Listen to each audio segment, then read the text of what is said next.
8వ తరగతి చదువుతున్నాను. నేను శ్రీ సరస్వతి ఇంగ్లీష్ మీడియం ఉన్నత పాఠశాలలో చదువుతున్నాను. నేను మలకల్చెరువులో నివసిస్తున్నాను. నేను ఇప్పుడు చెప్పబోయే విషయం ఏమిటంటే పద్యాలు.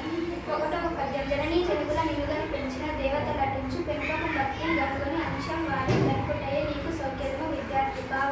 విద్యార్థి నీకు జన్మనిచ్చి పెంచిన తల్లిదండ్రులే దేవతలు. వీరిని మిక్కిల భక్తితో సేవించాలి. ఇలా చేయడం వలన నీకు సర్వ సుఖాలు లభిస్తాయి.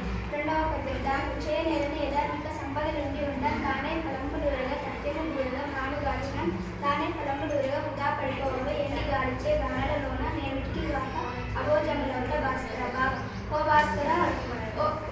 భాస్కర మూడు చెట్లు కాయలు తినటకు పనికి రాక వృధాగా అడవిలో పడిపోతాయి. అప్పుడే దానం చేయని మనిషిని సంపద ఎవరికి ఉపయోగపడక నశించిపోతుంది. మూడవ పద్యం.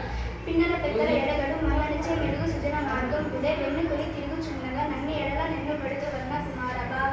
ఓ కుమార పెద్దవారితో చిన్నవారిగా మంచిగా ప్రవర్తించిన లోకమునందు ప్రఖ్యాతిని పొందగలవు. అందరూ నిన్ను